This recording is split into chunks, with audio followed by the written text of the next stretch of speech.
Donette Grant Anderson today, Saturday time. Welcome to UN Rocks, a presentation of WOLMI ICC and the Department of Northeastern Affairs, a program centered on promoting the UN agenda for sustainable development and providing education and information in the United Nations programs and activities to UN peace ambassadors.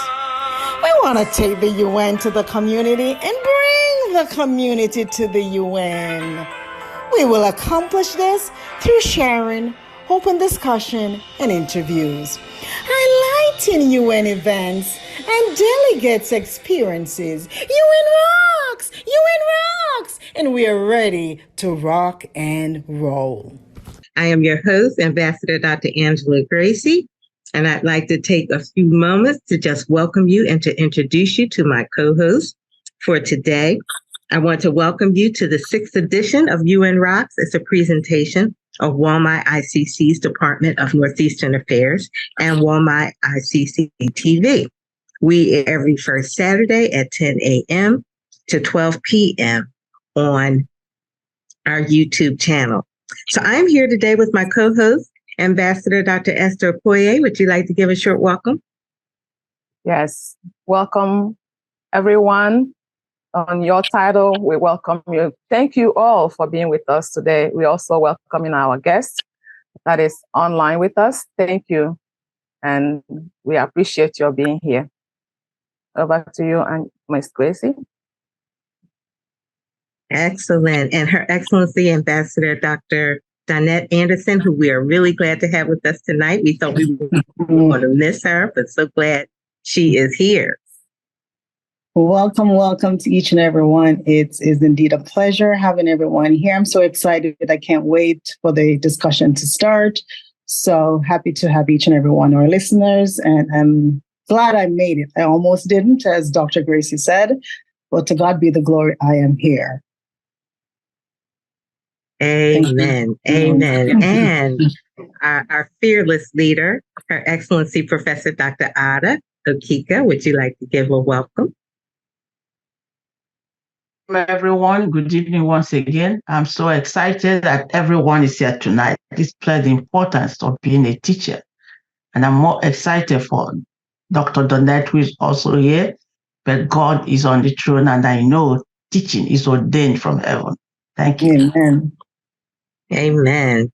Today, we have with us 3 very special guests with us who are going to give us more insight into the importance and the significance of the role of teachers in education and how we can make this profession more attractive to others.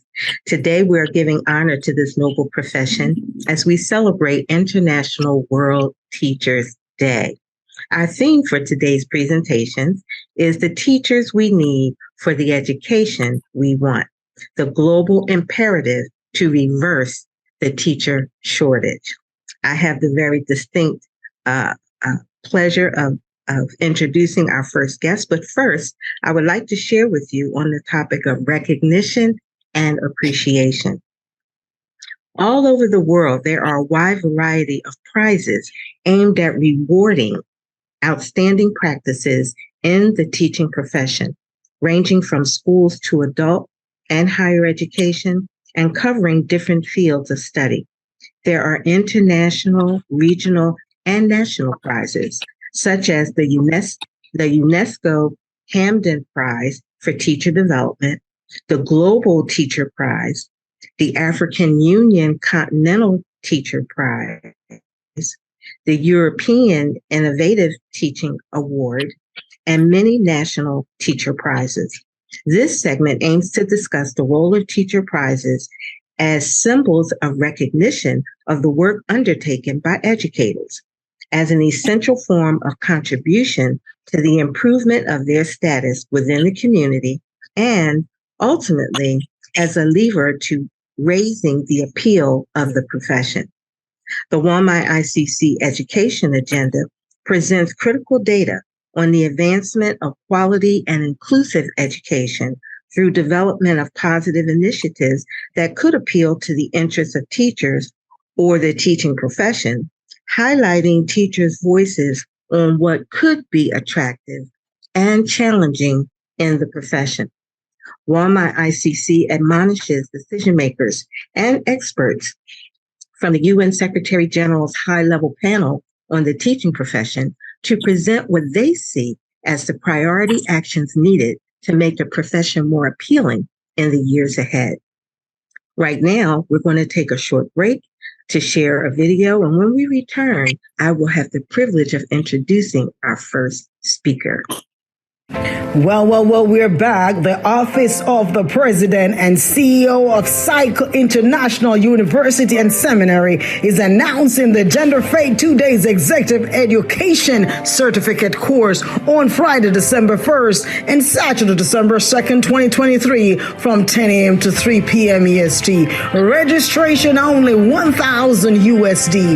This was rooted on the UN Commission on Status of Women CSW 68 session. Our facilitators are His Excellency the Right Honorable Dr. Philip Finn, Her Excellency Ambassador Diana Kennelly, and Chief Executive Officer Ruby Gillen. For more information, visit Psycho International University at psycho-chaplaincy.org or www.psychointernational.org. You don't want to miss this one. Next in line, 16 days activism against gender-based violence, Saturday, November 25th to Sunday, December 10th, 2023. Join the Root Sisters Fellowship International on our voice because we are involved. Lunch to serve, conversation, registration fee, $100 USD. On Saturday, December 9th, 2023, time 10 a.m. in the morning. Venue, the Assemble Room, Riverside Church, 91 Claremont Avenue, between 120th Street and 121st Street, New York.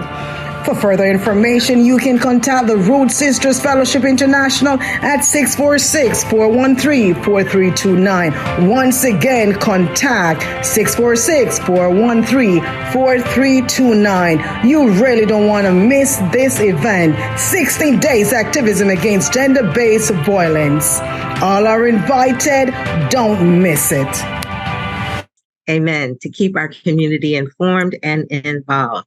So I have the privilege now of introducing our first speaker of the morning, Dr. Sandra Buns. Dr. Sandra Buns is the recent principal in the Prince George's County Public School District. Although she has 21 years of experience serving in the district, this is her first role in the role of principal. But prior to becoming a principal, she's had many leadership experiences, including instructional coach, school test coordinator, and assistant principal. In the midst of all of these amazing experiences, she has never lost her passion for being a teacher. And even though she began her professional education career in a resident teaching program, she feels quite accomplished to have reached this level after serving for so many years in the private sector. She remains committed to a high quality teaching and learning environment. Safety and security of all scholars and staff have been a focal point that drives her why every day. Some of her career highlights in her educational journey include building a school community where everyone feels welcomed with a sense of belonging, reducing chronic absenteeism to a remarkable low 15% pre-pandemic, which is quite something. Oversight of an effective PBIS system, resulting in fewer discipline problems, promoting a post-pandemic reopening hybrid structure, and providing our scholars with technology devices during distance learning. She is proud to lead the Judge Sylvania Woods Elementary School and the many talented teachers and students there. Her ultimate goal is to continue to provide a supportive climate and a culture at school that is conducive to teaching and learning and building positive relationships with parents and community stakeholders. She desires that her staff and students believe that they can experience growth to their highest potential. Her educational background includes from East Carolina University, a master's degree in human resources management from the University of Maryland Global Campus, a master's degree in curriculum and instruction in elementary education from Howard University, and a doctorate degree in administrator leadership and teaching and learning from Walden University. Her certification areas include elementary K through 6 and middle school, and a license in school administration. Lifelong learning is near and dear to her heart, and she intends to be an example to students and teachers that they should never stop learning.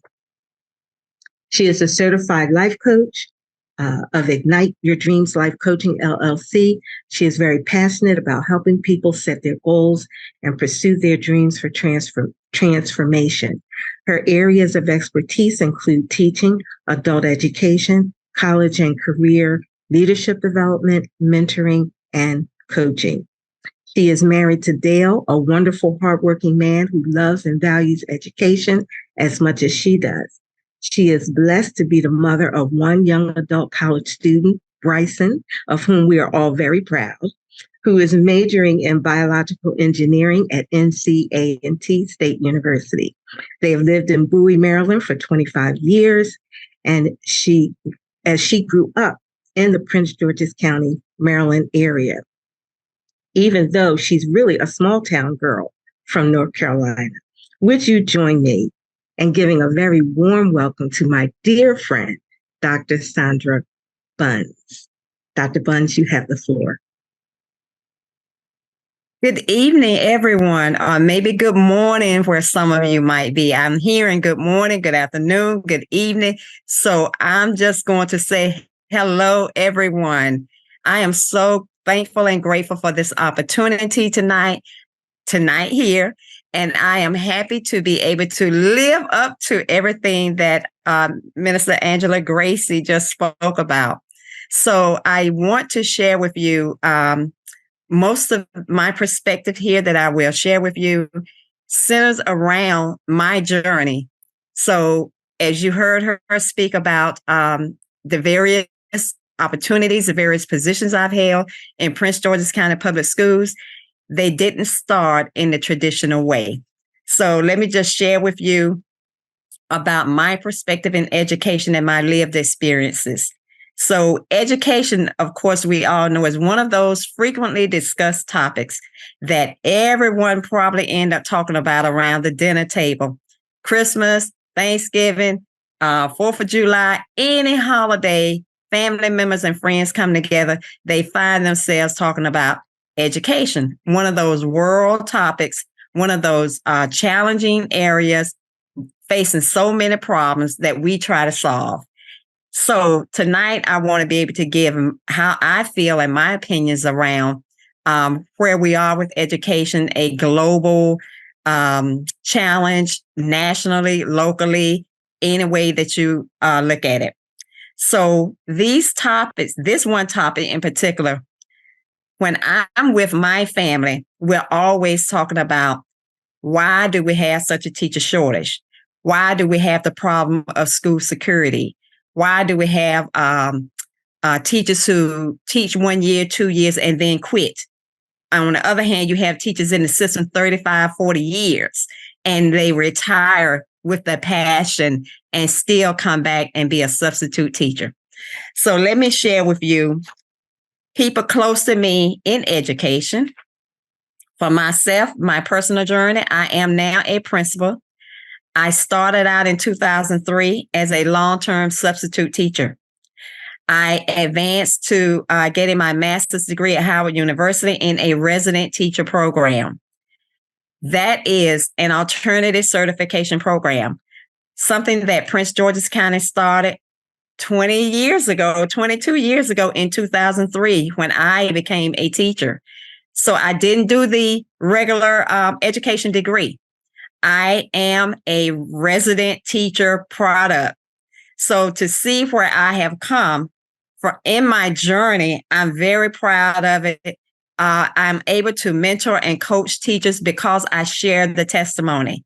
I share with them that people help me come through the system through mentoring and coaching. And so my niece is one of those products of Prince George's County Public Schools. She is now a teacher in Prince George's County Schools. She started out in Hampton University, getting her degree, started teaching in Hampton, Virginia for 5 years, a high school math teacher, and is now in Prince George's County in a high school math position. She received one of the teaching incentives to recruit and hire. She received a $5,000 signing bonus. That's one of the programs Prince George's County has. We give signing bonuses to teachers in science and mathematics. We give signing bonuses to teachers who agree to teach in our high needs district. And if you heard people talk about the zip code, so you have schools located in zip code areas. Some do not want to receive the signing bonus because they don't want to teach in that area. But you have others who grew up in these areas. They are products of Prince George's County Schools, and they are more than willing to go back and give back. So that is something that my niece did, and I'm very proud of her for doing that. So she now coaches and mentors younger teachers to come into the district, and she has become their mentor. And I say all of that to say, when I was asked to present tonight or asked to participate in this, I asked myself, what will I talk about? And now I say, what better way to talk about it than to give my own testimony and share my journey? And as I spoke about 2003, the superintendent we had at that time was known for this new program, the resident teacher program. I was in a group of 13 candidates from all over the United States, African-American women, African-American men, white Caucasian men, and Caucasian women from Minneapolis, Minnesota, South Carolina, North Carolina, Maryland, Virginia. We were all from all over the United States. All 13 of us graduated from the Howard University Master's Program so that we can advance to Maryland teaching certification. Today, Prince George's County still offers that alternative track to certification. I have mentored at least, I'm just going to say off the top of my head, 5 teachers who have come through the substitute teaching track or from just another private industry, starting like I did, and now are in the classroom teaching. I have 2 in my building under my leadership now. So you see the smile on my face because I feel so good when I see them. That's more of an accomplishment to me than being principal. So I am so grateful and thankful that I have been able to give back, and I continue to give back through the mentoring and coaching that people have given me. My school district continues this track in training teachers. Another thing that we do, one of our great strategies, programs, we call it a hiring palooza. And it is just a good sounding name for a job fair where all of these candidates come together. We're not in a building. We're not sitting in a big room. We're outside in the parking lot. We have tables set up in the springtime and the summertime, recruiting and hiring and interviewing teachers. So that is something totally different than 20 years ago when I started. We have virtual. We still offer virtual interviews. Someone may be interviewed from the Philippines. So we still have opportunities to meet teachers in various ways, in person, virtual, college and university job fairs, where you sign up to meet with the colleges. We have partnerships with the University of Maryland, Bowie State University, I believe also Salisbury State. Some of these teachers do their internships with us, their apprenticeships. So they get firsthand experience in the classrooms. We have very many schools that have partnered with our local universities to bring teachers in and train them. One of the things that we have done in my school in particular is we make sure we always have a new teacher academy. I have about 13 new staff in my building this year. Now, they're not all brand new teachers out of college, but they're either new to Prince George's County or they're new to my school. So I have invited them all to come to the New Teacher Academy meeting to help them learn the way we do things, the culture of the school, to help them feel welcome. And one of the things that I will say in recruiting and hiring, you have to be able to show a person that you value them, you invest in them, you give back to help them grow and develop. And that alone speaks to staying and not leaving. I want to do things to help a teacher stay. I don't want to hear teachers say, I can't do this. I'm not able to do this. I'm not equipped to do this, because we have such a high quality professional development program that teachers have every opportunity possible to train under the content department, to train pedagogical skills. We mentor through our specialists, like the reading specialists. We mentor the reading teachers. We have a math IRT who mentors a teacher in math. We have the test coordinator who helps teachers learn about data, how to look at data, how to interpret data, how to make instructional decisions. So all of these lived experiences that I have done, I give back, and I make sure that I'm working towards building teacher capacity all around in pedagogy and content knowledge. And my goal, my ultimate goal, is to make sure when I do get a new teacher into my school building, that that teacher does not fail. If that teacher fails, I fail. I do not want a teacher to leave in the first year or second year. So my goal is to create a stay interview where I'm always taking the pulse of the teachers. I'm always meeting with them, making myself available, letting them know that I'm in the classrooms beside them. I still say I'm in the trenches with you, because the passion of teaching is still with me and it's never going to leave me. My ultimate goal, again, is to make sure my families know that I welcome all of their students in the building every day. They are safe, they're secure, they're in an enriching learning environment. I let my staff know that they are there for each other. I'm there for them. And I want them to be able to bridge gaps, such as a knowledge gap when new teachers come on board. We have to help give them the knowledge that they need around content and pedagogy. We have to build that generational gap. We have veteran teachers who are afraid of technology. They fear technology. They fear learning something new. We have the new teacher coming out of the classroom from college. So we want our veteran teachers to be able to offer something to the new teachers. So my job is to help identify that veteran teacher's strength, the area of expertise where she or he can present and share in collaborative planning or share in a new teacher academy, and just be an all-around employee to help train the new employees coming in the building. I want to make sure that my staff is able to see and visualize themselves 2 years down the road, 3 years down the road. So I'm there to talk about short-term and long-term goals. I don't want you overwhelmed. I don't want you to feel like no one is here to support you. In my goal-setting meetings, I'm sharing testimonies like I'm doing now. I know that this challenge of a teacher shortage is not going anywhere tomorrow. It didn't just start yesterday. So we have to adapt. We have to be creative and innovative in how we recruit and how we retain. So in my experience from day to day, I'm always thinking about the new teachers in my building. I am always making sure that they are matched and that no one leaves them feeling isolated.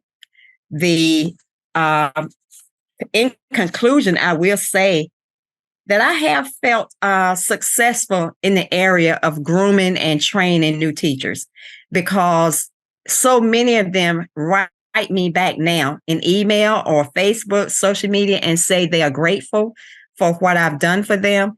They're grateful that I took them under my wings and that they are now teaching and that they have a career to look forward to.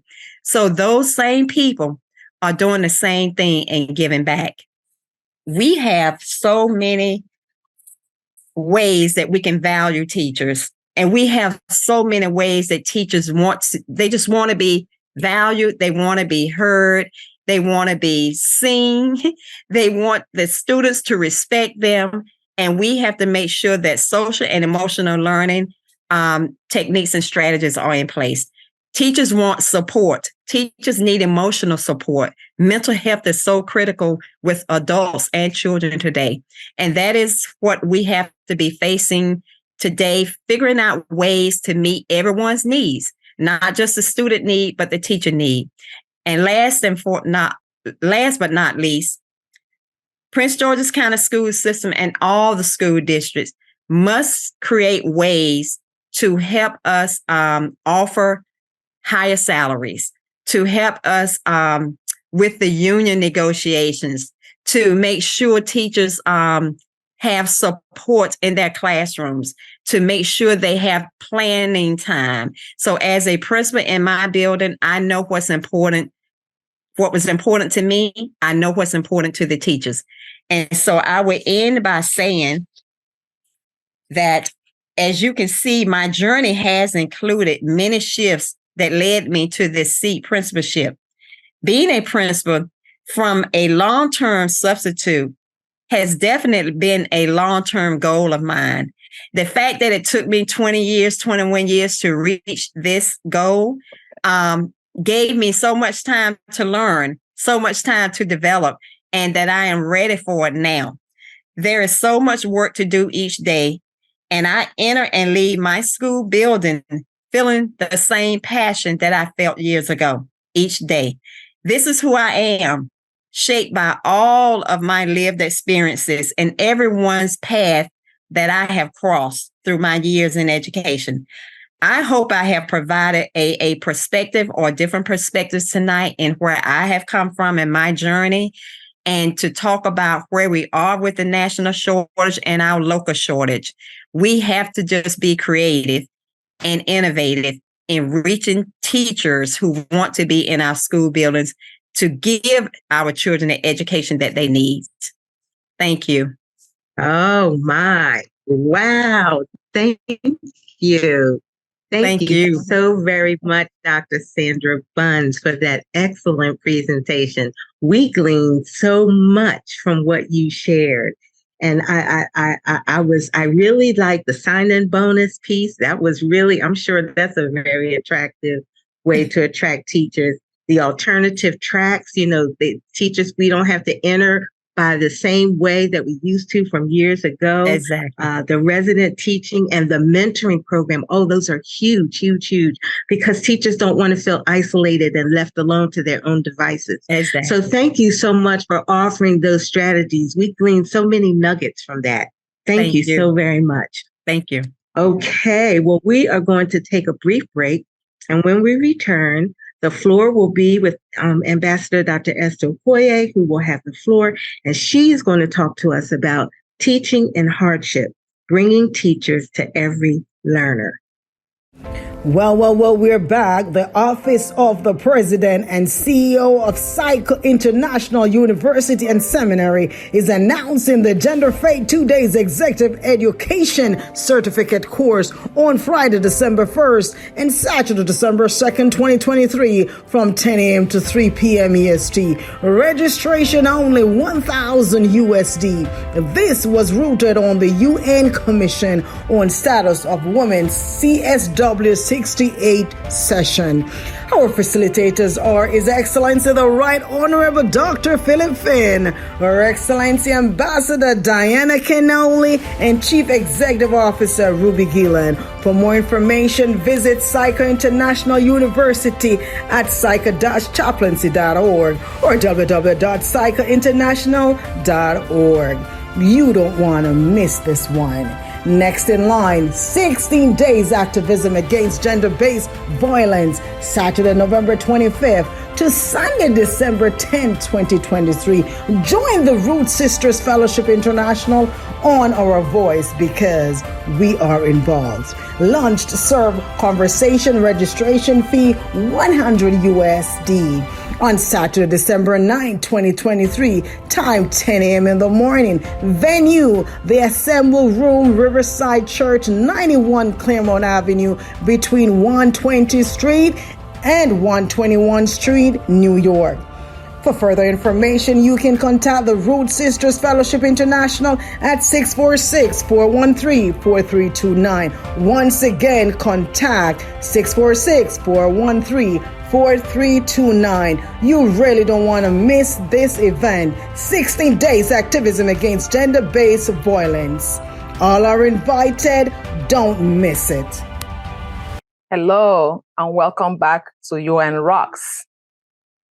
Before I introduce you to our second speaker of the day, I will be sharing the Teachers in Hardship.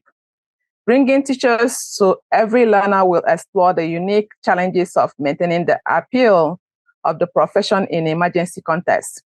The session will include programs in crisis and emergency contexts to ensure that teachers in hardship situations can continue to teach through a suite of resources and approaches focused on digital, pedagogical, and social emotional skills. The discussion on teaching in hardship, bringing teachers to every learner, will address the support of teachers on the teachers' need to realize the commitment and their vocation in the most difficult context.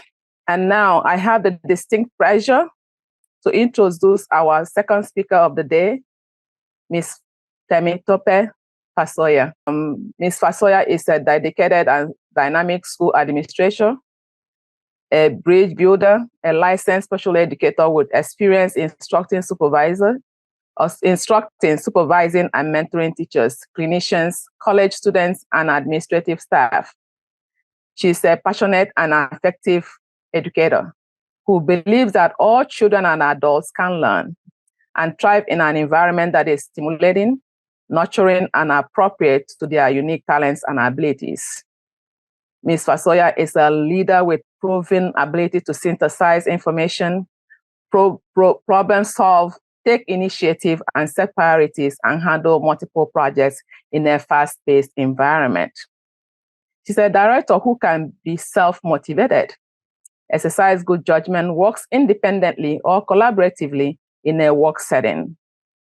A leader with extensive experience working with staff, children, and families from diverse cultural and varying economic backgrounds. She's an individual who can successfully communicate verbally and in writing with varying audiences.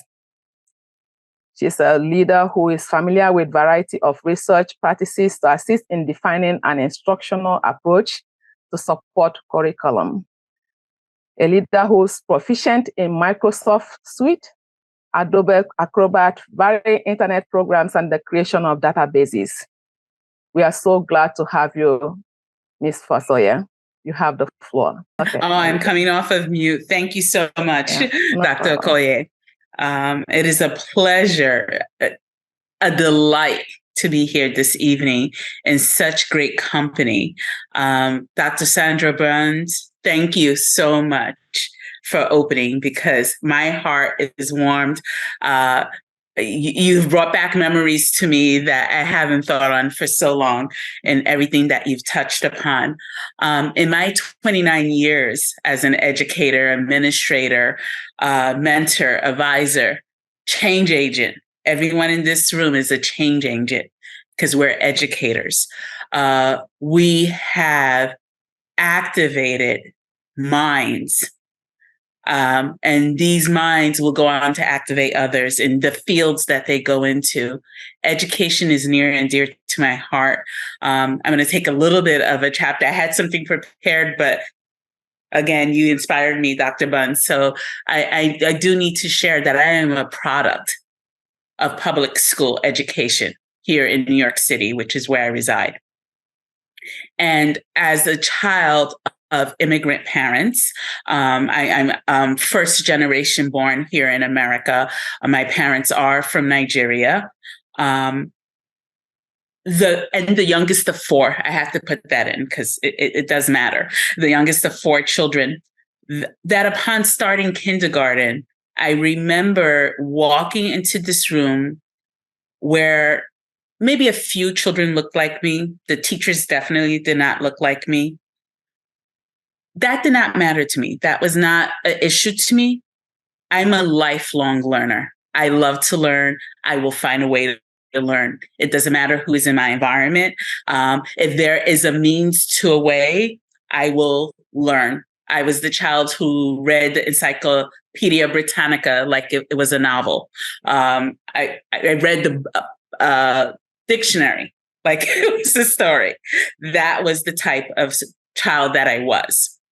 But today we're talking about how do we move this unbelievable profession, this rich and rewarding profession for those of us who've been involved in it so long.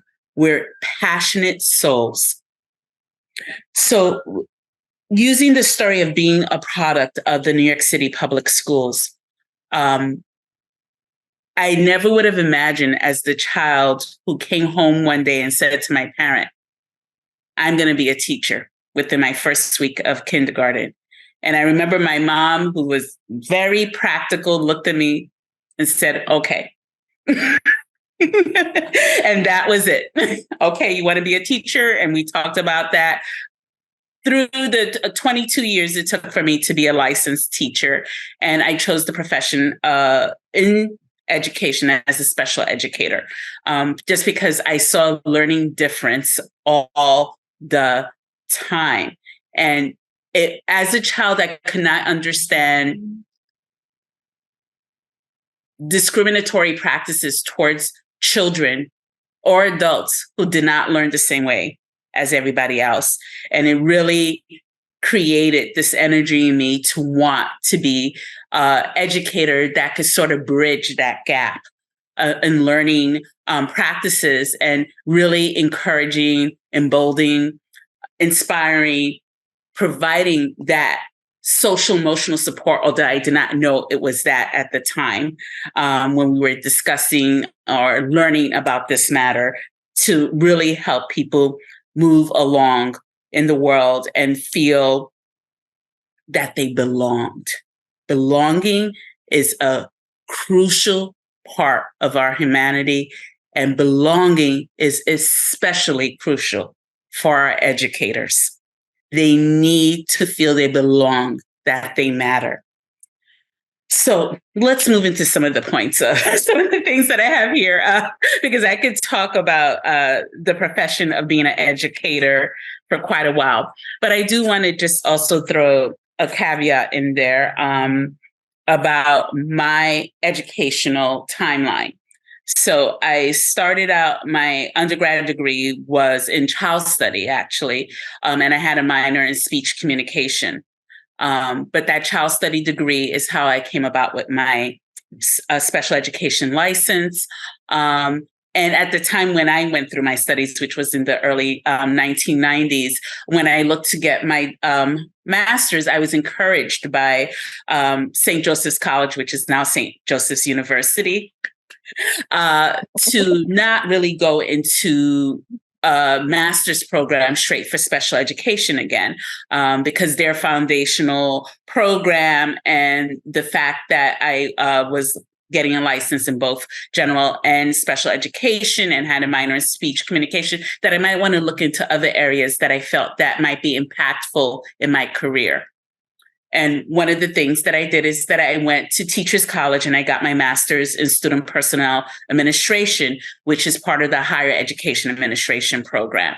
And I really feel with that master's, and then I got an additional master's for my school building licensure, which is my the way that I became an administrator, and that was through Baruch College, also in the city, is that I felt with my experience in teaching and then my experience with working in higher education, because I took about 5 years to work in higher education and really work with adults and work with students in colleges at Columbia University. And I felt that helped to bridge this understanding of not only education from the vantage point of a child, but education from the vantage point of an adult, and to really understand the different nuances between this arc. And I loved it all. I recognized in the midst of all of this that I love helping people to learn. I love helping people to become their best selves. I also mentor advise. I do motivational speaking and support to different organizations. And through all of that, the educational practices that I learned, that I was able to glean over these last 29 years, that I hope to glean for 100 more years, just being very... But really, if you're a lifelong learner, you're always a learner, and you move on with that. But in thinking about our teachers, thank you again, Dr. Buns, for one of the key things that I feel in this field of education that we need to really focus on is that educators are continuously learning and unlearning different content, pedagogy, methodology as they move on. And because that is happening, when we think about how do we retain educators, is that we need to understand they need to have the highest support. The administration in the school needs to recognize that learning, that impactful learning, needs to be supported by having systems in place to help educators continuously learn. And in the midst of that, the highest salaries that are available to educators so they can concentrate on education and teaching. They do not need to look for other jobs. They do not need to be exhausted by trying to keep their families in a great place, in home, feeding them, being able to have the tools they need within the classroom, having safe learning conditions. And the safe learning conditions, I mean, are within the classroom, within the school building. Now, societal changes and what happens outside of the building, those things we cannot control. But what's within that school, we can. And I'm not saying that we need to have so much money because we know budgets are short sometimes within school districts. But what can we do as administrators within those buildings to ensure our educators have everything that they need? And that is one of the key things that I feel will help to bridge this accord area of how do you retain teachers?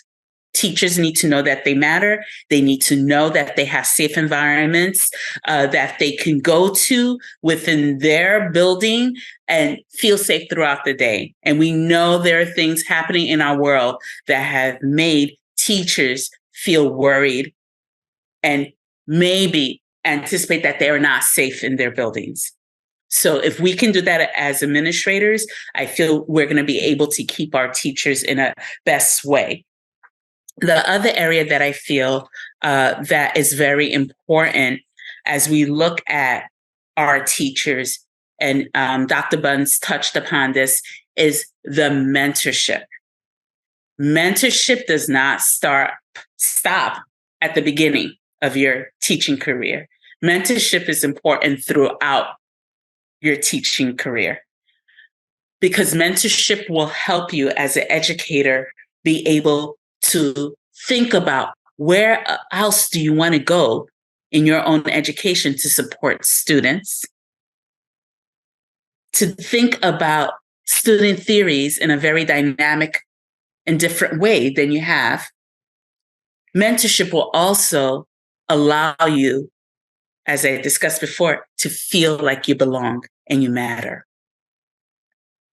The other point that going into this, as school administration, we need to make sure every teacher feels they're working towards a common goal, and that common goal is clear and known to everyone, to the families that come into the building, to the children who inhabit that building on a day-to-day basis, that teachers become their second parent, or third or fourth, depending on the family dynamics, that everyone knows why they are there and why it is important to learn. I think back to when I was a director, and it was the early childhood program and special education. And I remember one time a father came in and he spent the day with the teachers in various classrooms because he had 3 children in the program, and he just wanted to know what his children did. He was an executive in some .com at the time. And he got to watch, and I think there was a field trip that happened. And I remember at the end of the day, he came into my room and he just looked at me. His eyes were wide, and he just says, "I don't know how you all do this." He was like, "I am overwhelmed." He was just like, the children are pulling here and they're doing this and that. And the teachers are speaking to them in a calm voice. They're hugging, they're supporting, they're directing. We went on a field trip to the park. The children are screaming here and doing that. The teachers are calmly getting them back into groups. He was like, this is harder than the work I do. And I thought I had a hard job. And I remember saying to him, it's because they love what they do, and your child becomes their child in the midst of the school day. And my teachers in that program, I did not have a lot of money in my budget. It was a non-for-profit early childhood program that was part of the New York City 4410 school programs. But I made sure every day in some way they knew they were important. And I saw beyond myself. I am not the expert. As the administrator, I am not the expert. I am the grand facilitator, because I need to be looking at what's happening now. I need to be thinking about what's going to happen in the future. And I need to change practices of the past that didn't work. And all of that was from being a teacher myself, but also from having amazing mentorship throughout my career. And teachers were impactful in my life. I would not be here this evening talking to you all with the experience and the information I have. If it was not for teachers who saw something in me and through every grade bolstered me, encouraged me, even to the point, I know I'm going a little bit, but allow me more time to just say this. I know when I was doing my student I'm forgetting the terminology used for practicum and such in my senior year of college. And I went back to my childhood elementary school. The principal obviously remembered me because, the Fasoyes he remembered because, the girls, my sister's the oldest, I'm the youngest. We loved school and we excelled. My brothers, maybe not so much. And he was like, "Mrs. Fasoye, I always knew I would see you again because you told me too when you started in my school that you wanted to be a teacher." And I remember even before I even finished the work I was doing, that he had already offered me a position at the school to be able to teach. And that means something for teachers, administrators to remember you as a student, but also for those teachers and administrators to be encouraged within an environment of education, within a school building. There was one last point that I want to say, excuse me, because I sort of went off script. And I think this is it. Teaching is the one profession that impacts every occupation in the world. Because in order for someone to have dreamed to be an engineer, in order for someone to have dreamed to be a doctor, order for someone to have dreamed to be an astronaut, they had an educator, a mentor, or advisor who at one point encouraged them to go through the field. We can do this. I am so proud to be a teacher, an educator. I'm so proud to be here with this amazing panel today to be able to talk about this profession that is so crucial to the world, to societies growing and thriving. Thank you so much. Yes, this is amazing. Thank you so much for joining us today. It's the running thread here is to support the teachers. Yeah. Respect them. Make sure that they feel respected and important in the environment. Teachers are, changers. They're influencers to our students, to our colleagues, to our, superiors. So they are game changers. So that is what I hear when you're saying that they need to be acknowledged. Thank you so much for saying that. They need to be acknowledged. They need to be empowered to feel that they're important in the environment and to feel safe in the environment. We all know that the environment today is no longer as safe as it used to be. We hear about the shooting in schools. So it's imperative that teachers feel safe in their environment. You also mentioned that mentorship is very important. I also noted that Dr. Burns also spoke on that. It's very important to mentor teachers because, I used to be myself teachers leading teachers. So as a teacher leader, somebody mentor you, pass it on. So when you learn, you pass it on to somebody else. So that's how that thread, and I hear when Dr. Bong was talking about that, and it just tickled my spirit because I know that it was very important that we have that still today in our schools. And there's one more last thing that Ms. Masoya told us. It says teaching is one profession that impacts other professions. How is that? How is that? So whether you're a doctor, a lawyer, a nurse, whatever, your business owner, you're still went through a teacher. So thank you so much for all of that. It's just impactful, and I hope that our listeners are taking note. Thank you so much. And before I introduce the third speaker, we have a break, and then we'll introduce Dr. Ambassador Dr. Ned to take over. Thank you. Am I living? Oh, what a funny thing to say. And I'm getting older with every memory I make. Now that I'm older with these moments, will I live for them or just throw them away? But your mama always said, look up into the sky, find the sun on a cloudy day.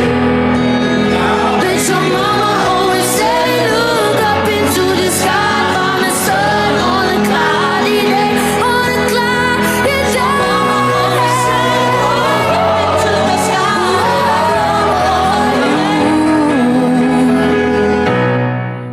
Over to you, Ambassador Dr. Danette. Thank you. Global Pathways to an Attractive Teaching Profession will explore WOLMI ICC national and regional policy, responses, and programs to improve the appeal of the teaching profession in response to the global shortage of teachers. Evidence on improving the attraction and retention of qualified and motivated teachers, and to explore localized challenges and responses in more depth. Now, let me introduce our third speaker, His Excellency, Ambassador Professor Carl Christian, is a ministerial and education assessment consultant, an advisor, motivational speaker, and a dynamic international conference speaker who is professionally trained as an educator, lecturer, counseling psychologist, chaplain, minister, as a United Nations International Peace Ambassador, whose life has been transformed by God's prophetic mandate. Son, you shall be a nation changer. Jeremiah 1, verse 4 to 5. He is the testimony of God's grace, mercy, and love as evidence in international engagements and kingdom, diplomatic assignments in Canada, United States of America, Cayman Islands, Haiti, and throughout the Caribbean territories. In year 2021, he was appointed as Psycho International Ambassador Representative to the United Nations, New York, and conferred with the Commander of the Most Noble Order of Global Peace Ambassador. He is a distinguished professor, a dean for the School of Christian Leadership and Organizational Management at Psycho International University and Seminary, internal assessor, Psycho International University, Technical Center Excellency, and the chairman, Board of Education and Examiners, while being the Director General for Education, World of Life Ministry International, WOLMI, International Consultative Cabinet, ICC, that is commissioned to attend the United Nations UN-related matters.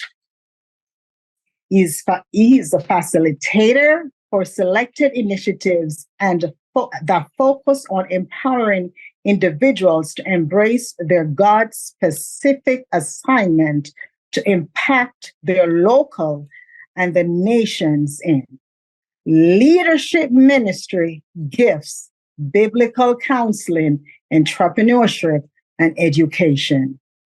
His Excellency, Ambassador Professor Carl Christian is anointed to prophetically align and empower individuals to fulfill divine purpose for their lives.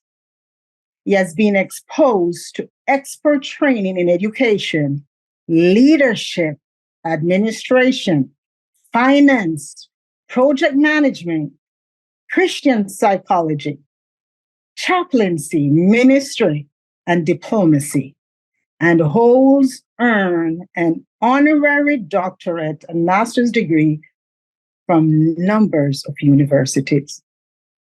His Excellency Ambassador Professor Carl Christian is the founder, CEO of Leverage Leadership Institute.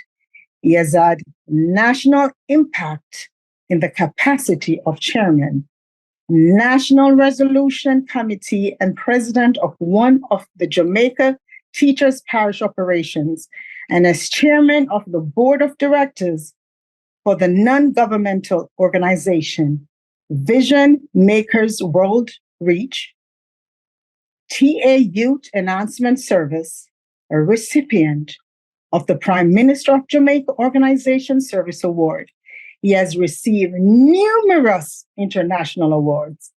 His Excellency Ambassador Professor Carl Christian, purpose-driven life is evidence of God's divine uncommon supernatural favor and faithfulness to those responding to their life assignment. Ladies and gentlemen, please help me welcome none other than Professor Carl. You have the floor.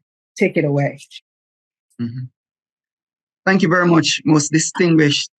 As you read, I recall a story evident in one of the islands in the Caribbean where there was a funeral program and someone was asked to give the eulogy.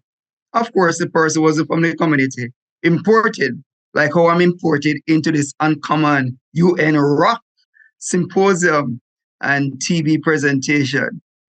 Well, of course, the person giving eulogy gave accolades of the deceased. Well, the mother of the child to the deceased was down listening. And the mother said to the child in what we call Caribbean parlance, go and look in the casket to see if your father is in there, because I don't know that father of yours. I don't know. I just want to say all those accolades that were echoed earlier on, I believe that took up the wrong profile. I believe that profile. I don't think that so. Profile, I don't think so at all. I believe that profile is associated to Her Excellency Ambassador Professor Adam, out from the continent of Africa. They just put my name in it to allow my size to be bigger than what you see here.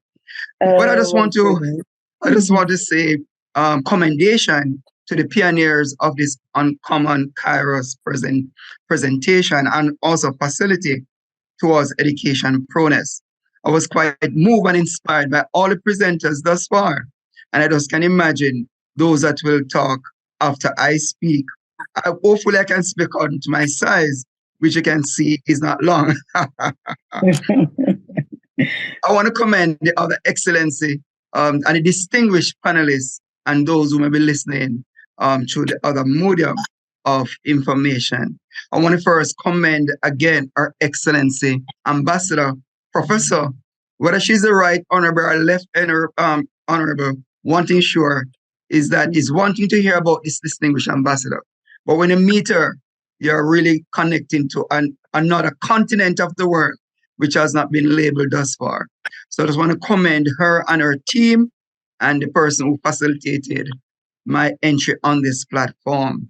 Again, I want to support my panelists who spoke from a heart of persons who are in the cul-de-sac of education, who have gone through different processes and in a volcanic way has evolved into becoming educators par excellence, plenipotentiary. I want to again celebrate, I want to take time to celebrate also the visionary of WOLMI, His Excellency Professor Right Honorable Philip Finn, who is a visionary and has impacted the nation throughout the earth by teaching, certifying, and also creating platforms for persons to operate at the international level, United Nations level. And so I want to record our sentiments towards him. And I'm going to humbly ask Her Excellency Ambassador Professor Ada to convey such pleasantries to the goodly gentleman and also his team. I also want to release greetings on behalf of WOLMI, ICC Education Department. Let's give our attention to the Teachers' Day that has been celebrated up to yesterday. The theme at the United Nations level is the teachers we need for the education we want. The teachers we need for the education we want. The global imperative to reverse the teacher shortage. As Her Excellency Ambassador Professor Ada and her team and I look at the global statistics taken from different reports from the United Nations International Task Force on Teachers for Education 2030 and their strategic plan inclusive of the 2018 to 2021. And as we look at the different areas that they looked at, they look at improved teacher quality, look at government and stakeholders urged to enable, to engage social dialogue, to formal and implement effective and comprehensive teacher policies and strategies within the national education plans. Oh yes, they have documented and other things. As Her Excellency Ambassador Professor Adanai and her team look at the different reports, such as the International Task Force on Teachers for Education 2020 fact sheet, we see the chronic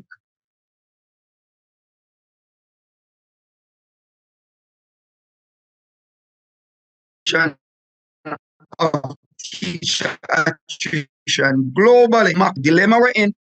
And I also want to be what should I say? I don't use the word political, but I just want to just basically indicate that there is no shortage of recommendation how to deal with education globally. There are millions and myriads of reports that continuously being discussed, especially at the United Nations level. And we need to ask ourselves, why is it that there's more talk than action? I just believe that it's not coincidental. And as I go through some references, maybe some of you will come in agreement with me. You don't have to verbalize it. So I just bring that perspective, and thereafter we can talk through with other colleagues on the panel how we can look at teacher attrition being stemmed, minimized. So the United Nations Education 2030 agenda, which is part of a global movement to eradicate poverty. Hear that word, eradicate poverty, through 17 sustainable developmental goals by 2030. The United Nations Education 2030 agenda, which is a part of a global movement to eradicate poverty through 17 sustainable developmental goals by 2030. Powerful statement. Interestingly, in September 21, a couple days ago, or a couple weeks ago, we heard from the Secretariat of the United Nations that the 2030 goals that were intended to manifest in 2030, prior to the heads of governments meeting, up till this summer, only 15% of those goals were on track. Only 50%. So if it's only 50% of those goals that are on track towards 2030, which is 6 years down the road, I can put it to you that the intent to eradicate poverty through the 17 sustainable development goals by 2030, I can indicate to you, don't be surprised if education, which we will identify the SDG 4, which we will talk about. Don't be surprised if the education goal may not necessarily get the quality attention as one would want to suggest from the documents that we're coming across, which is suggesting to us that education globally, in most cases, is basically a talk shop, not necessarily an avenue for changes as we would want. And so panels like this and symposiums like these are very important to aid and abet the opportunity to continuously create advocacy for education to be on the forefront. The SDG 4 goal, which aims to ensure inclusive and equitable quality and promote lifelong learning opportunities for the Education 2030 framework for action, provides guidance for the implementation of this ambitious goal and commitment. And so we are thankful of the 17 SDG goals. Number 4, which is to ensure inclusive and equitable quality and promote lifelong learning opportunities, is being given some attention, at least through this forum, and of course at United Nations level. Now, having mentioned where we're drawing the statistics and where we're drawing the references from, I just want to just indicate that regarding to teacher attrition and how we can minimize it, we are looking at systems, and it is suggested by UNESCO.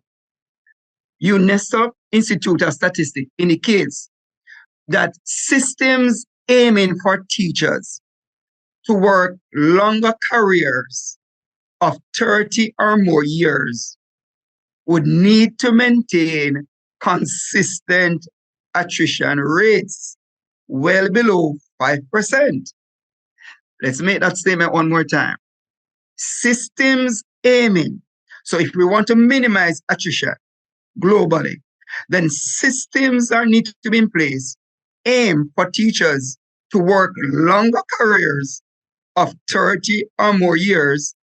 We give thanks that the panelists here, they have gone such years and more. Thanks. And we give thanks that we have that opportunity to interact with them. So it has been suggested that teachers need to be in the system for over 30 years and maintain consistency so as to minimize attrition rates globally so that it can be below 5%. And this is taken from the UNESCO Institute of Statistics 2023. Now, having drawn that reference, let's look at some statistics and then we flow from there.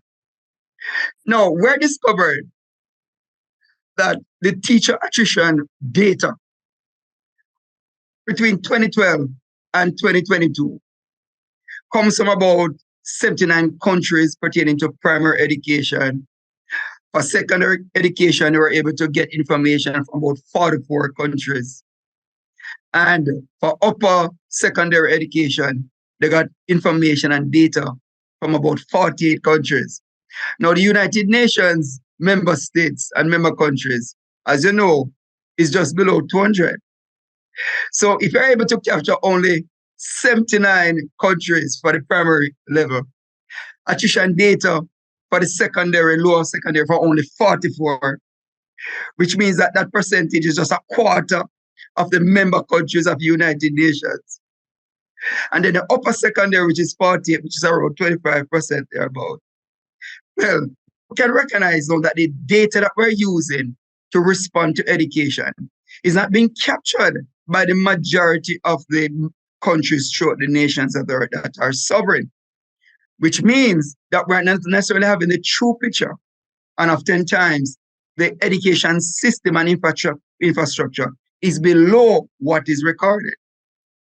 Now, since we draw that reference, let us now look at some data, and thereafter I just make some controversial statement, and then hand over back to those who are facilitating this uncommon symposium or this uncommon panel delivery.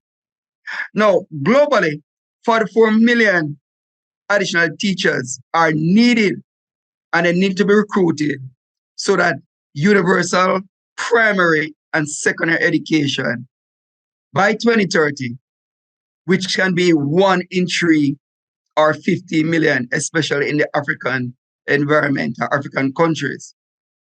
Now, I draw that reference. Let me just look at the secondary education. Secondary education needs more teachers than primary education in Southern Asia and in Sub-Saharan Africa. In this case now, the primary education, we're recognizing that secondary education needs more teachers, at least in the African Southern aspect. We find that about 7 out of 10 recruits globally, this particularly in the African system. So we're recognizing now that we need new secondary level teachers. The posts are empty, so we need new teachers into the system. We're not talking about those who have already left the system, We're recognizing that there need to be more, there need to be teachers coming into the system to fill new posts. In addition to that now, can we imagine those teachers who have left the system, the attrition from the system? Let's look at one more. Look at among the primary teachers. We're recognizing attrition among primary teachers almost doubled from 4.62% globally in 2015 to 9.6% in 2022. Let's make that statement one more time since this has been recorded.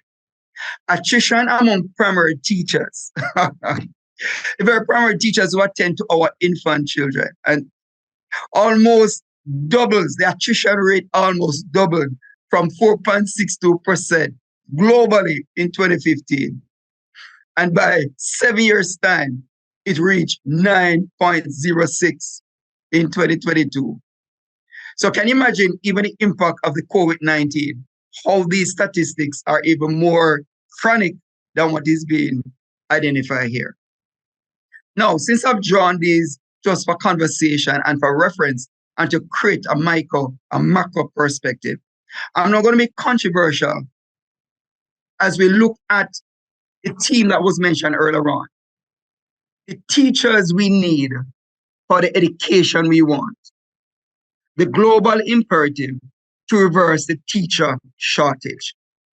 I want to suggest, and I'm deliberately being controversial, that the present state of affairs of attrition of many of our teachers leaving the system globally, and likewise, many new posts that need to be filled, especially in the secondary level, and also, of course, at the higher education level, is not coincidental. It's a graphic situation, but I'm not going to be controversial to say if the member states or the member countries of United Nations had the appetite or serious with education, then the present dilemma would not have been so chronic. I put it to you that the education system globally is systematically designed that way to keep what we call the global north perspective. Her Excellency Professor Adam, I will not be too controversial. I wouldn't want to put the platform at risk. I just drawing a macro perspective deliberately so that we can really look at how diverse and the myriads of concerns we have in the education system. So as we talk later on through the panel discussion, we can have a global perspective. So my controversy deliberately here saying now that most of the UN member countries, most of them are not committed to solve the present dilemma. Why do I say that? Well, I shouldn't say why do I say that. I indicate that when we look at the statistics, we recognize that the teachers that are paid in a more sensible manner are mostly from Europe, mostly in the industrialized country. But at the same time, we are discovering that the teacher attrition are being motivated by factors which you already would have enunciated by the different panelists and we which are familiar with. It's enunciated by the shortage of quality salary. It is challenged, or further, by the poor working condition. It is challenged by the fact that education or the profession is not being viewed as attractive.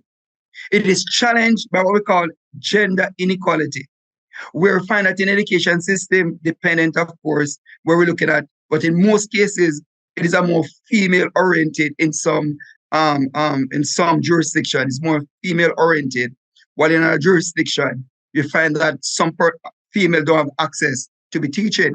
But the salary, the wages, the working condition, and at the same time now, we recognize now that, for example, the Latin America countries and Caribbean countries and African countries and developing countries are suffering from what we call brain drain, which is increasing the teacher attrition. Where are they going? The brain drain, the teachers, the trained teachers are now migrating to what we call the global north or the developed countries or the northern countries. So I view this in a form of colonialism in reverse.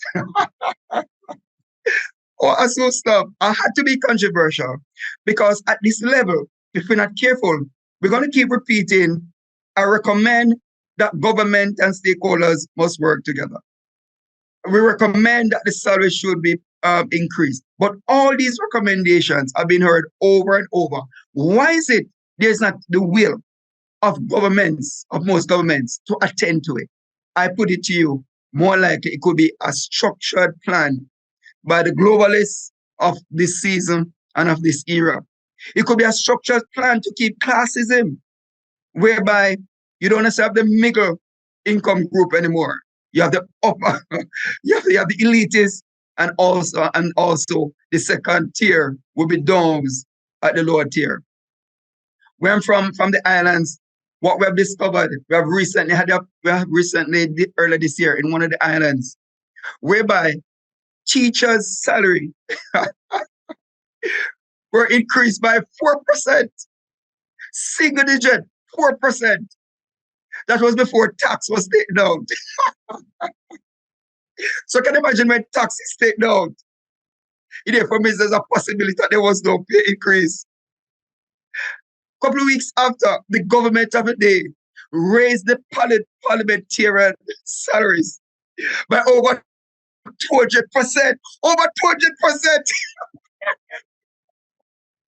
I'm talking a developing country, over 200%. What that is suggesting? What is it implying? It is implying that for many countries, education is not necessarily viewed with the attention, with the seriousness.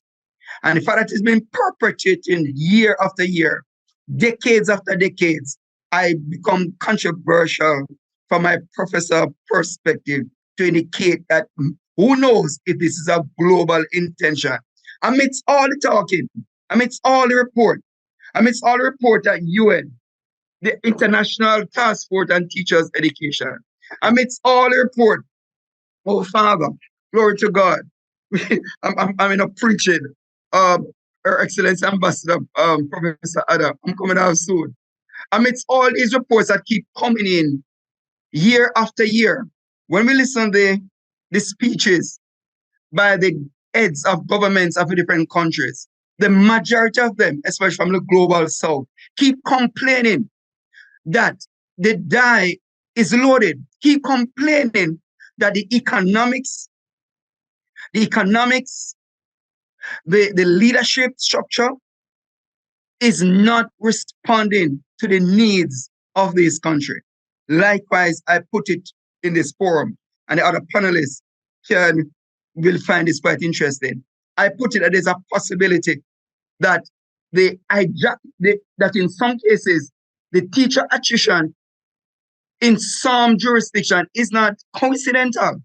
I put it to you that there's a possibility that it's been allowed. Why? Because if it was not allowed, more serious intention would have been made towards increasing these educators who have worked with such commitment. Then efforts would have been made to pay them. Efforts would have been made for the working conditions of teachers and educators to be better. Efforts would have been made for the plant of a different school system to improve. Efforts would have been made that the technology that has been put forth as a sense of equity, where educators and also students can have a sense of compatibility and understanding of the technology. What if that means that the technology being put forth in some jurisdiction is being placed in an effort to rid the education system of the trained, experienced teachers? And so this controversy, I bring it at this level so that when we talk, and we can talk this way because we have been in the system. And my other colleagues in the panelists have been in the system, but they wouldn't be so brave to advocate what I'm advocating. And so I'm going to close for the first time, since I've elapsed my time by being political.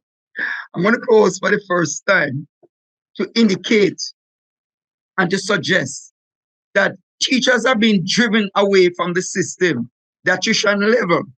Oh, Father, in some jurisdiction, I conclude that is intentional. It is intentional, and it should be interesting how the panelists weigh in on this. I believe I sense it's intentional. In Australia, over 78% of the teachers resign. Over 78% of the teachers who resign in Australia, chronicled by this author. The name is spelled M-P-U-N-D-U,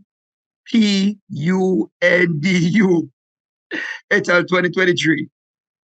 Over 78% of them in Australia, those who resign, voiced and documented that they left the system because of 1, low salaries, 2, the attraction of quality alternative. Next, they indicate that the pension plans were inadequate. They noted, and this is a global response, they noted the poor administrative system in some of the school system and the leadership that they have to undertake. And then closing for the second time, this has been also captured in our research. The author is C.U.I. and Richardson, 2016. These authors indicate that the attrition rate and the reason why persons leave the school system and education system is that the work circumstances that they do expose to.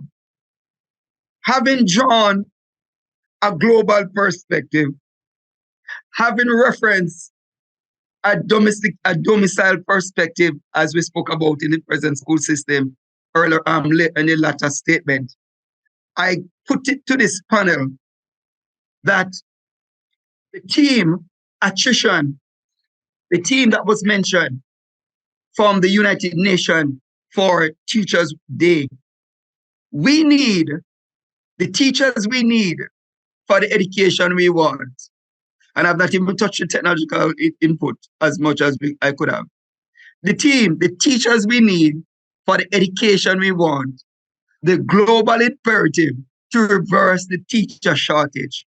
I put it to the panelists and those who are listening that there's a possibility that there's not as much commitment as one would want to support this team. I rest my case and then I open myself for controversial questions. Over to you, facilitator. And then I just want to also say to Her Excellency Ambassador Professor Adam, I'm willing to attract any legal concern that I brought to your panel. Over to you. Thanks for listening to me. Dr. Carl Christian, I want to thank you so much for your excellent presentation. You have me cracking up over here. But when I listen to you and I listen to the rest of the speaker, I'm seeing here where mentorship is important, salary is important, support is important. And when I was doing a little research, I said, what is the solution to the teachers shortage? And I really thank you for breaking down the SDG goals and the statistic for ourselves and also for the listeners. That's great. I like that. I came across this article and it says nearly 90% said that better pay is the biggest factor in teacher retention. That is followed by better staffing and more manageable workloads, reducing class size, and stronger discipline policies and more student support programs, which included access to counselors and mental health professionals. And I think that's what I'm hearing from most of you today about the mentorship, the support, and what is needed. So do we leverage public schools and put them at the center of education system, given their essential role, equalizing opportunity across society, focus on the instructional core, the heart of the teaching and learning process. So I hope we can, after we're going to take a quick break and come back, then we can have a discussion. So we're going to take a quick break. And when we get back, we're going to be hearing from our one and only Director General, Professor Dr. Ada Okika. Am I living? Oh, what a funny thing to say. And I'm getting older with every memory I make. Now that I'm older with these moments, will I live for them or just throw them away? But your mama always said, look up into the sky, find the sun on a cloudy day. But your mama always said, look up into the sky, find the sun on a cloudy day. On a cloudy day. To the sky.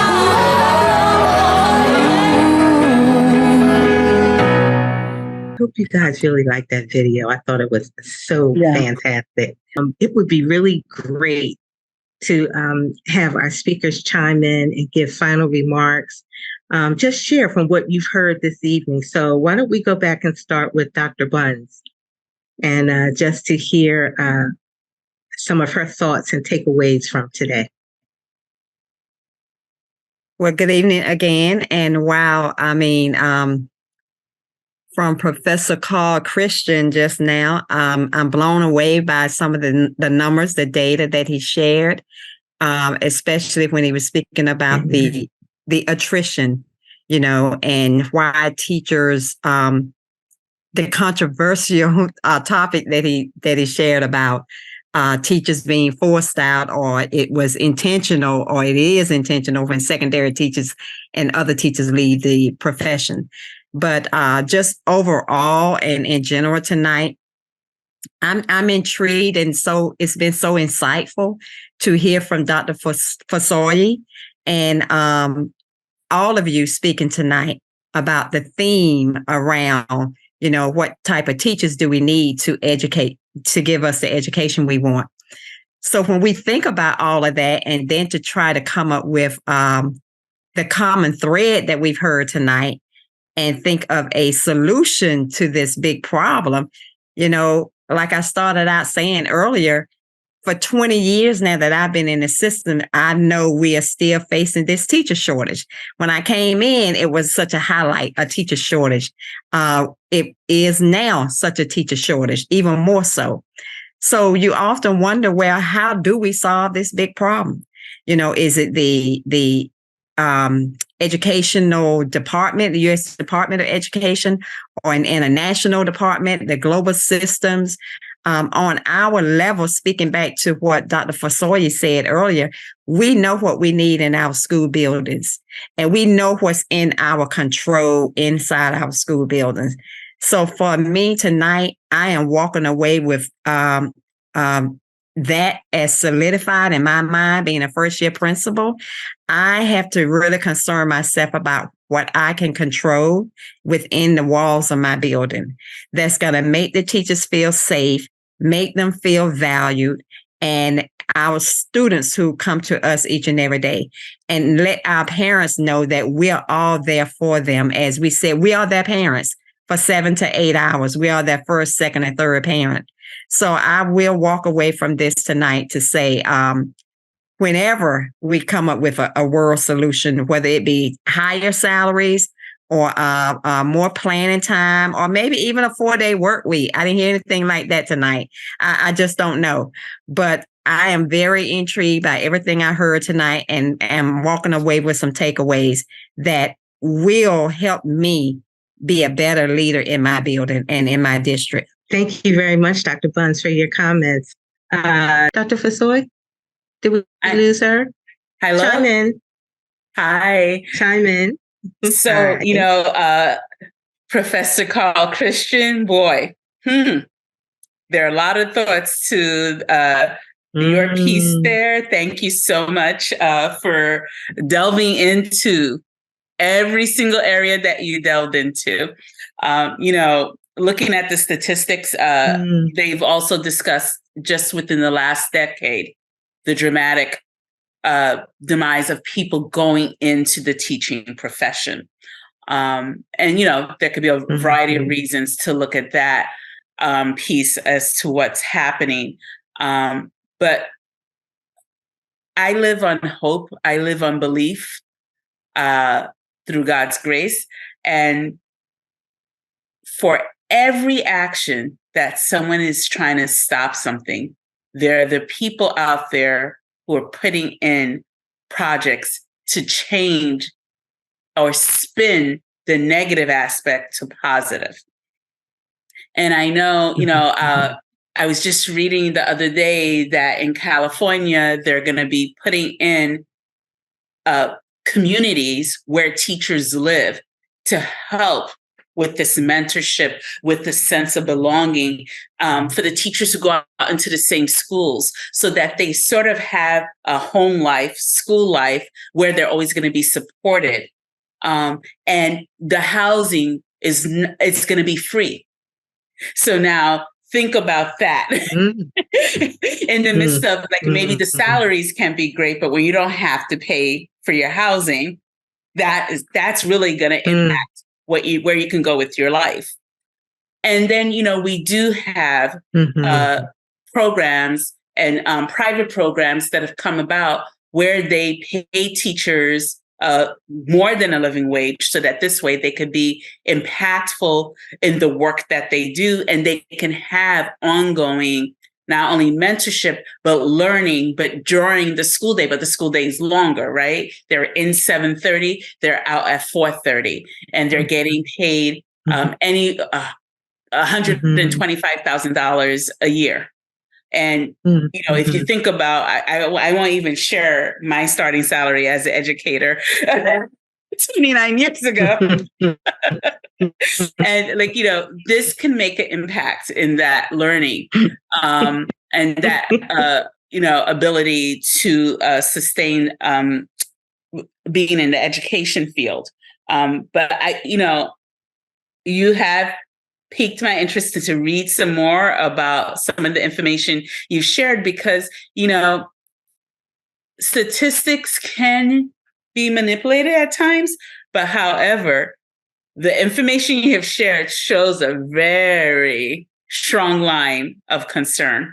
So it's something for us involved in the education world, interested in being able to make sure teachers are able to continue and that our society, right, is able to grow and to learn. I'm very concerned about the secondary education, because that's the most impactful to the world, right? Where are you leaving secondary ed? What field are you going to? What are you supporting?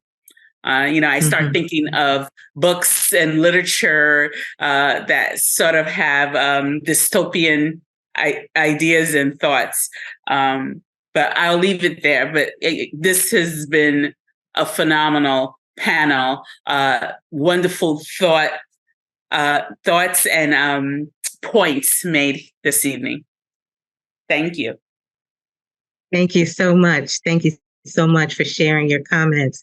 I'd like to kind of call on Her Excellency Dr. Esther Okoye, one of the guest speaker panelists, but she is a phenomenal educator.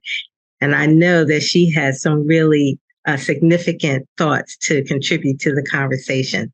So, Dr. Okoye. Okay. What I wanted to say is that Professor Dr. Carl Christian just took us to another dimension. He mentioned about brain drain. That is so true. Brain drain, people are vacating other countries to come here to teach. Before it was about nurses. There's nurses, a whole migration of nurses into the United States. Now it's teachers, because there's shortages in our area, especially here in New York City. So that is brain drainage.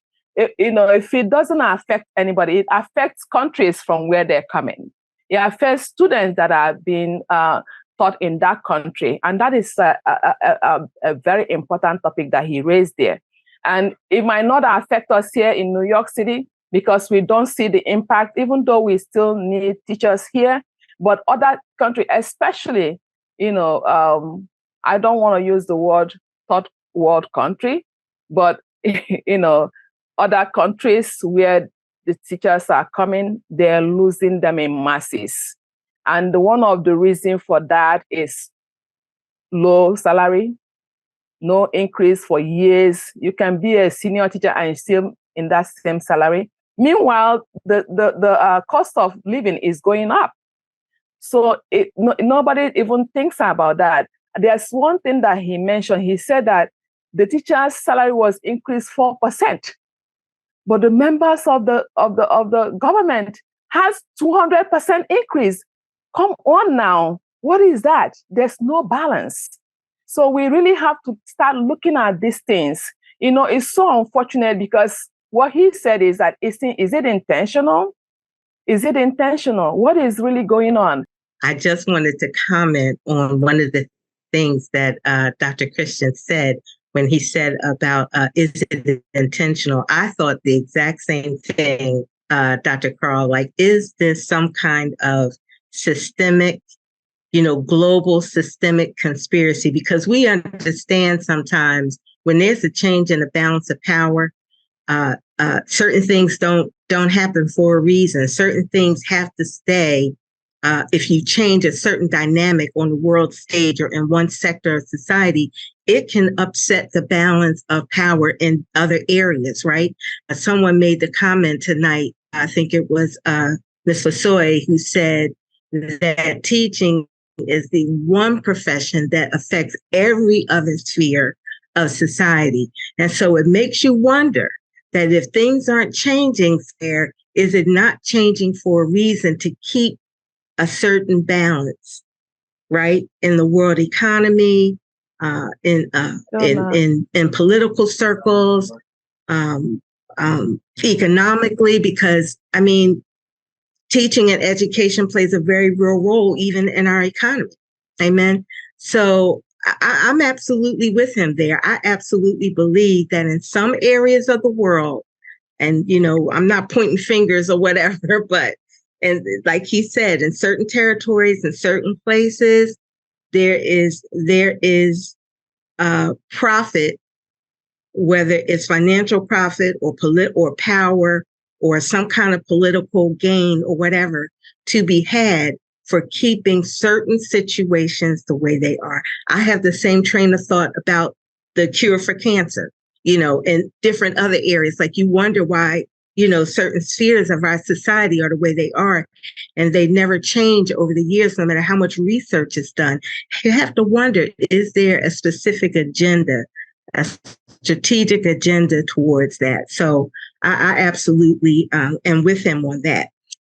Ambassador Okoye, I did want to give you a chance to finish your thought. Yes. Okay. Thank you so much. Can you hear me now? There you go. Okay. Thank you. I just wanted to say one more thing.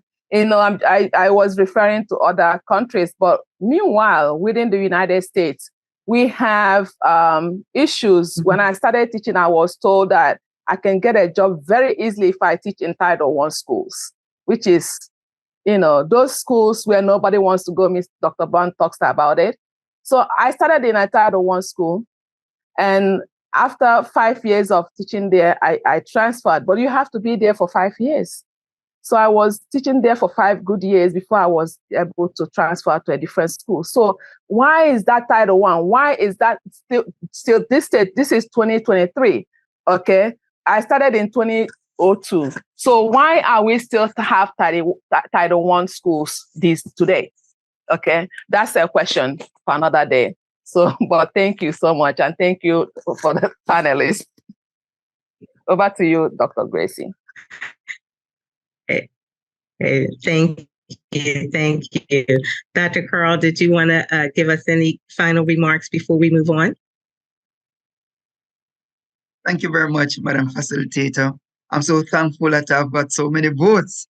I should be in the Senate. I would be kicked out as Speaker of the House. No way. Bless God. Just wanted us, my closing remarks, a reference is that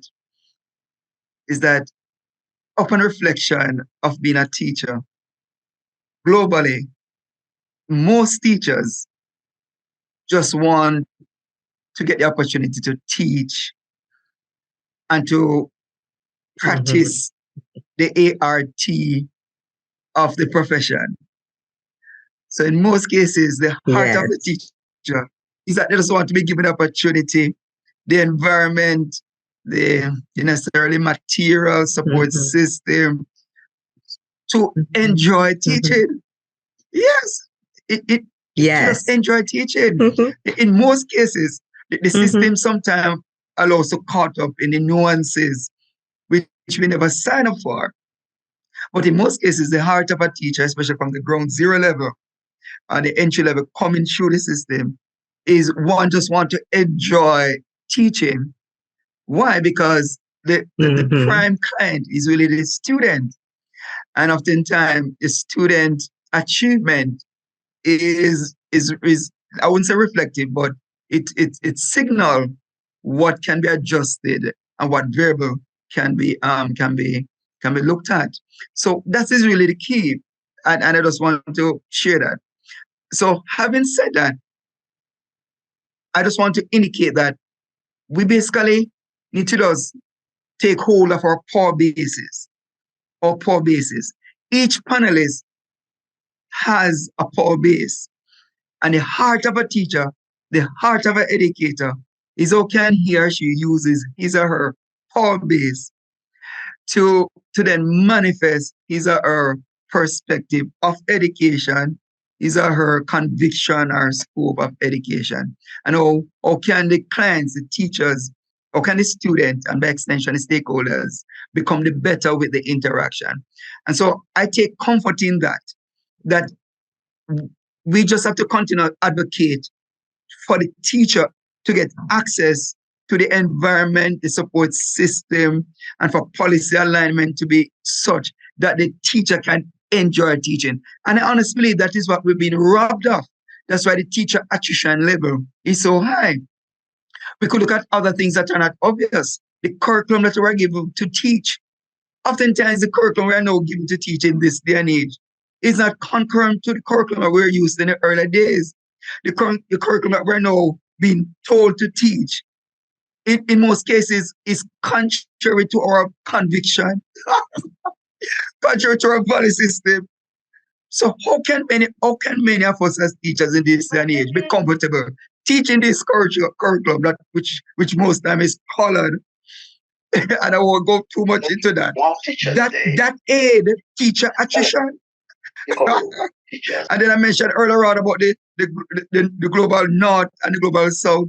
When you look at the United Nations, they mentioned that their goal is to respond to Africa and so on. But oftentimes, what they shook down to Africa, the developing countries, to teach or to facilitate as an agenda. So we're talking about equity in education, global and universally. I put it to you again. Let me close our political. I put it to you. Don't be surprised that all this talking and recommendation, all these things, all these recommendations over the years, what is it? There's not been a commitment by the global governance system to respond. Why is it just a talk shop? I leave you all to wonder and ponder. This is my closing remarks. Thanks for facilitating me. Thank you. Thank you very much, sir. Yes. Even in the face of those possibilities, we continue to advocate. We must keep our hand to the plow, right? We must stay the course and not be distracted from our posts or from our assignment. It's the reason our posts, the reason why the education system hasn't completely imploded, as it were, is because we have good, fine teachers like the men and women on this panel tonight, right? So we have to stay in there. We have to stay in there and bring the light so that the darkness won't overtake it. Amen. Amen. I'm starting to preach now. Okay. All right, let's move on in our program. I want to bring back Her Excellency Professor Dr. Ada Okika. She's going to speak to us about the 2023 World Teachers Day outcomes and their significance. Dr. Ada, you have the floor. Wow, what a section, what a night, what a day. Oh my God, I'm so thrilled by what I had tonight. And it's always good that at times like this, you bring in those who are experienced, who are professional, who are seasoned, who are committed, who have passed through the cradle to the turning point in order to relay a conversation that could take the issue to the next level. I'm so excited for my speakers tonight. And of course, I'm not surprised with my professor because I know who he is and I know what he can do. So with the adoption of the World Teachers Day in 1966 by International Labour Organization and UNESCO, and its celebration that kicked off in 1999, UNESCO has initiated a lot of initiatives to make teaching profession more valuable and encouraging those in the profession to take action in advancing the career positively. This year's World Teachers Day is significant as commitment is geared towards advocacy for prominent role of teachers in transformation and the future of education based on international normative instruments, especially on the commemoration of the 1966 and the 1997 recommendation concerning the status of teachers. Again, this year's theme is also analyzing the main challenges faced by teachers and educators' education system to make teaching an attractive profession and one that delivers equitable and inclusive quality education and lifelong learning opportunities for all. Thirdly, this year's Teachers' Day wish to remind us that there is need to present promising practices to ensure that teachers and educators are adequately motivated to remain in the profession and grow professionally. This year is also asking us that globally there's need to respond to the theme in various dimensions in order to value teachers across the world. Teachers should be valued as key agents on social contract on education. Teachers should be seen as lifelong learners, catalysts for change, creators and facilitators of knowledge, and mentors who engage learners in support and understanding. It is also necessary that teachers' complex challenges and realities should be recognized in advancing a sustainable future. Teachers need to be made belong by reality, not just by talking, by reality. They also need to be encouraged to initiatives that could not only empower them effectively, but also be able to contribute in various dimensions to advancing their teaching skills and potentials.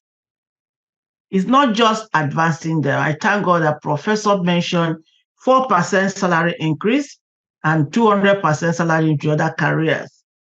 Meanwhile, teachers need only increase in salary as well as empowerment in order for them to continue advancing their teaching skills and potentials, because that is what they need in imparting humanity. They are the future leaders who will stand up to think about a sustainable generation.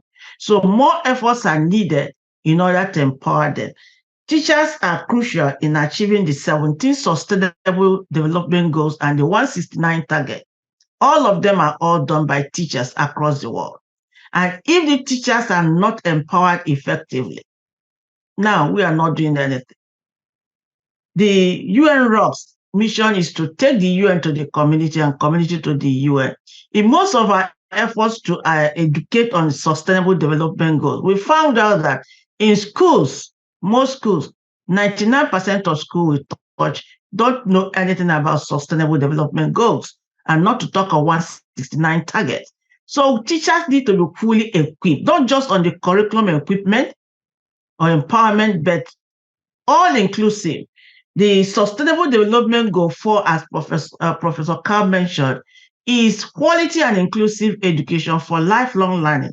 And that's not just teaching your subject matter, but also receive quality and all-inclusive education in order to empower your students effectively and sustainably.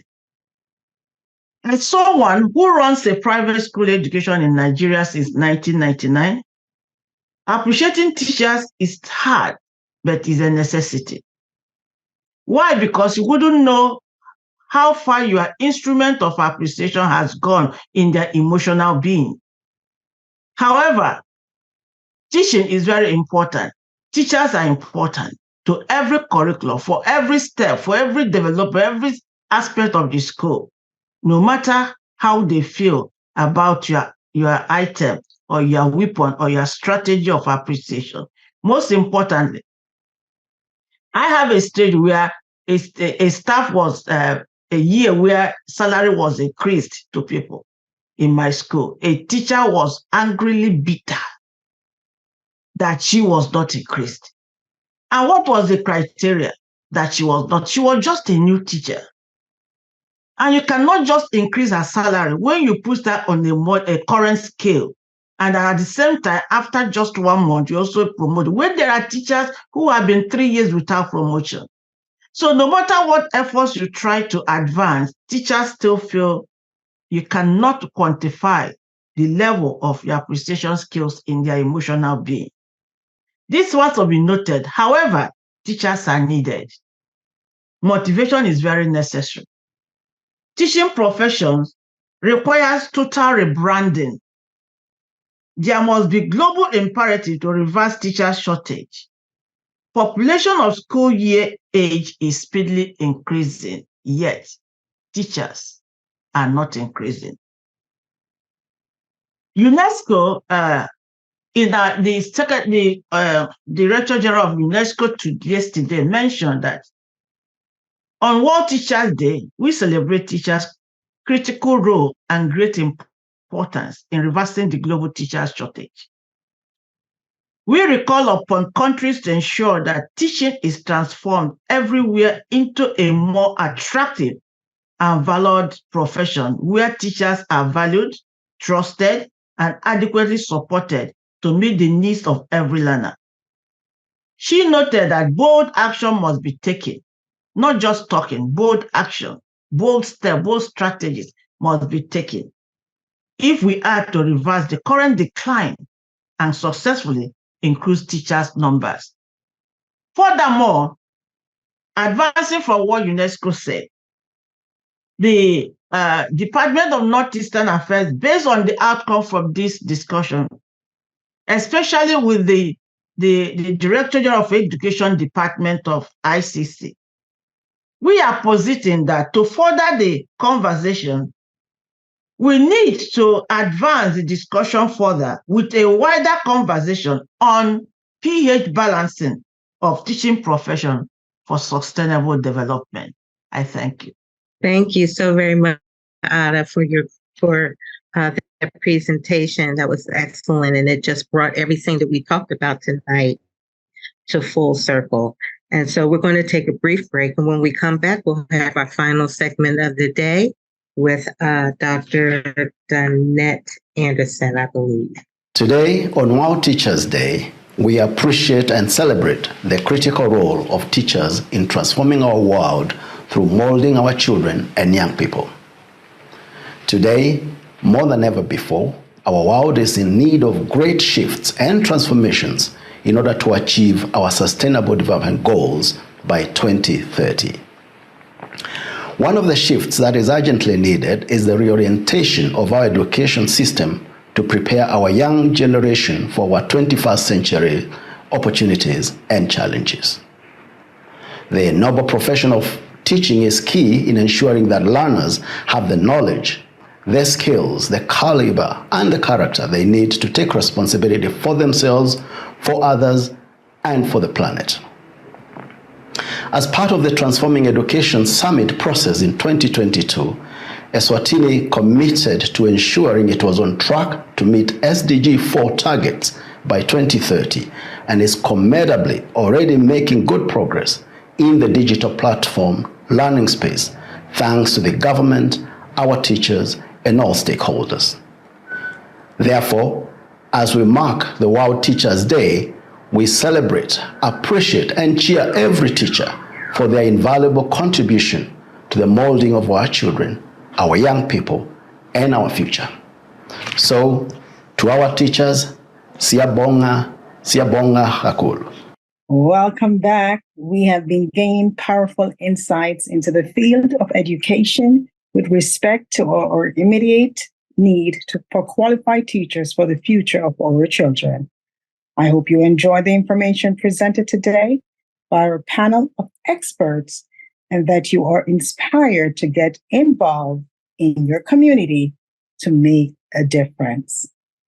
The purpose of the UNROCS, the World of Life Ministries International Incorporation, an NGO with special consultative status at the United Nations, whose initiative, the International Consulting Cabinet, is to support and promote the United Nations agenda under the mandate of Acts 915. UNROCS is an initiative of WOLMI ICC's Department of Northeastern Affairs and is a program centered on promoting the United Nations 2030 Agenda for Sustainable Development and providing education and information on United Nations programs and activities to the community. We will accomplish this through sharing, open discussion, and interviews. highlighting UN events and delegate experience, just like what we're doing tonight. Our missions, we want to take the UN to the community and bring the community to the UN. For questions or requests for additional information, you may contact us at neasternaffairs@gmail.com. Once again, neasternaffairs@gmail.com. Tonight, I want to thank the panelists, our guest speakers, all our listeners, and our co-host. I'm just going to ask the co-host just to say hi, because I know we already give final thoughts and talk about everything, but just to my co-host, start with Dr. Gracie, just to thank our special guest. They blew us out of the water tonight. Yes, they did. Yeah, Yes, they did, Dr. Donette. Yes, I have to say, we had a time tonight. Yes, and I just want to say thank you to our guest speakers and to our team and to our tech support. Just thank everyone who played a role in making this program what it was tonight. It was a blessing. Yes. Dr. Esther Okoye. So what a powerhouse. Oh my goodness. Thank you so much to all our experts. The insights that you have given, the thoughts that you left us with to marinate. I know that our audience will walk out with a lot of gems. And we thank you guys for joining us tonight. And I want to thank our Chief Governor, Professor Dr. Ada Okika, for leading us. Thank you, my fellow panelists, and of course, our technical crew. Thank you, guys. Thank you. And good night, all. Thank you. Yeah. Dr. Ada, you want to say something? Final thoughts? Well, we are all teachers. That's what I want to add. We are all teachers. All we need to do now is to think about teaching skills equilibrium between the cognitive, the affective, and the psychomotor. We will get there, and there will be increase in teaching profession. As soon as we set the pace, we are presently the teachers, as long as we set the pace and open the footprints on sand for sustainable human development. I thank you. Fantastic. Thank you so much. In closing, I do believe together we will seize the opportunities to improve our pedagogy. We can transform our teaching and our students' learning through our purposeful and our willingness to be flexible and working together. You have been listening to UN Rocks. Thank you for joining UN Rock. We want to thank our guests, our listeners, and well-wishers for tuning in on UN Rock with us. Question, information, or even to get involved, reach us at neasternaffairs@gmail.com. We want to take the UN to the community and bring the community to the UN. Thank you all for tuning in, listening to UN Rocks, a presentation from WOLMI ICC TV and Northeastern Affairs. UN Rocks, rock with us.